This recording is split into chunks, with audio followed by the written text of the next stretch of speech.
नमस्कार दोस्तों, welcome back to Smart View AI YouTube channel, जहां हम लेकर आते हैं क्रिप्टो करेंसी की दुनिया की सबसे ताज़ा खबरें। तो चलिए बढ़ते हैं अपनी पहली न्यूज़ पे। ईओएस के लिए एक अच्छी खबर। ईओएस क्रिप्टो करेंसी अब जापान के रेगुलेटर से हरी बत्ती मिल गई है। इसका मतलब है कि अब जापान के लोग जापानीज येन के साथ ईओएस को ट्रेड कर सकते हैं। इस अप्रूवल से ईओएस को और भी लोगों के लिए यूज करने और ग्रो करने के नए मौके खुल गए हैं। ये ईओएस और क्रिप्टो करेंसी दुनिया के लिए जापान में एक पॉजिटिव कदम है। तो चलिए बढ़ते हैं अपनी अगली न्यूज की तरफ। इस आर्टिकल में बात की गई है कि grey scale bitcoin trust GBTC के बारे में और 2024 में इसके शेयर प्राइस में होने वाले गेन के बारे में है। जीबीटीसी एक ऐसा इन्वेस्टमेंट ऑप्शन है जिसे इन्वेस्टर्स बिटकॉइन के साथ जोड़ सकते हैं। इस आर्टिकल में यह सजेशन दी गई है कि जीबीटीसी के शेयर्स का डिस्काउंट यानी कि असली बिटकॉइन प्राइस के कंपैरिजन में कम हो सकता है 2024 तक। इसका काम हो सकता है कि बिटकॉइन एक्सपोजर की बढ़ने वाली डिमांड और मार्केट के डायनामिक्स में होने वाली चेंजेस होंगे। इस प्रेडिक्शन के मुताबिक जीबीटीसी में इन्वेस्ट करने वाले इन्वेस्टर को अगर यह डिस्काउंट जैसे कि कहा गया है कम होता है तो शेयर प्राइस में बढ़ोतरी का फायदा हो सकता है। तो चलिए बढ़ते हैं अपनी अगली न्यूज की तरफ। ग्रे स्केल एक बड़ा क्रिप्टो करेंसी इन्वेस्टमेंट कंपनी एक कोर्ट केस में जीत गया है एसएससी के खिलाफ और इस फैसले का असर बिटकॉइन ईटीएफ के फ्यूचर पर हो सकता है।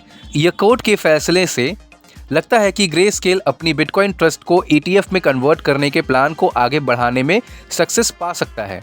अगर उन्हें सफलता मिलती है तो यह क्रिप्टो करेंसी स्पेस में और भी मेन स्ट्रीम इन्वेस्टमेंट ऑप्शन के दरवाजे को खोल सकती है, जो संभावना है कि ट्रेडिशनल फाइनेंशियल मार्केट के जरिए बिटकॉइन में इन्वेस्ट करने के लिए इन्वेस्टर्स के लिए आसान बनाए। लेकिन बिटकॉइन ईटीएफ की मंजूरी के लिए सही समय और रेगुलरिटी हर्डल अभी भी असर्टेन है, क्योंकि regularity authority crypto currency market को कैलकुलेशन करने में जारी रही है। तो चलिए बढ़ते हैं अपनी अगली न्यूज की तरफ।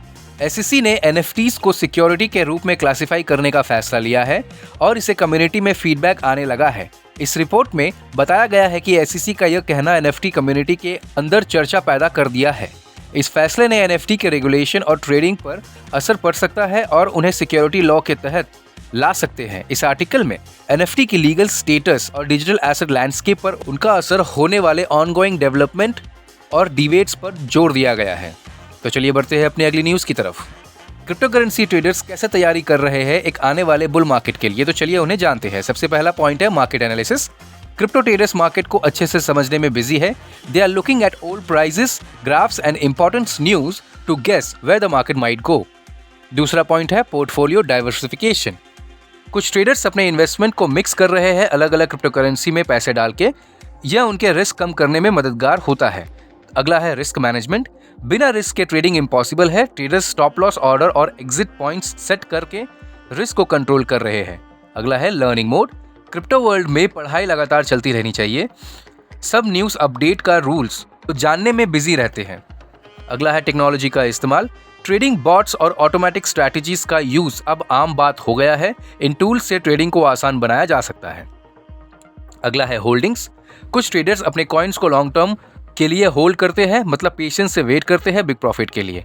अगला है एसेट्स की सुरक्षा। सिक्योरिटी पे भी ध्यान देते हैं। हार्डवेयर वॉलेट और सिक्योर एक्सचेंज का इस्तेमाल एसेट को प्रोटेक्ट करने में किया जाता है।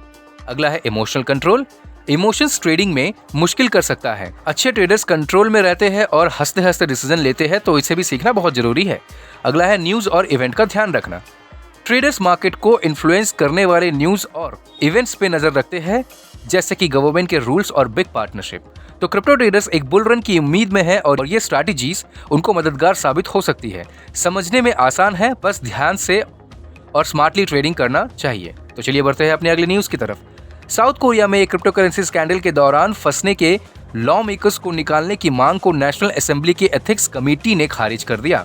इस लॉ मेकर को एक क्रिप्टो प्रोजेक्ट के अंदर इनसाइडर ट्रेडिंग के आरोप में फंसाया गया था, लेकिन अब उस प्रस्ताव को नकार दिया गया है। इस फैसले ने चर्चा का शिखर किया और देश के क्रिप्टो से रिलेटेड मिसकंडक्ट के प्रति किस तरह से स्टांस लेना चाहिए, यह विचार विमर्श को भी उजागर किया है। South Korea global crypto currency market में एक इम्पॉर्टेंट प्लेयर है और यह घटना उसके स्ट्रैटेजिक हॉरिजॉन के अंदर क्रिप्टो से संबंधित मुद्दे को समझाने में आने वाले चैलेंजेस को दिखाता है। तो चलिए बढ़ते हैं अपने अगली न्यूज़ की तरफ।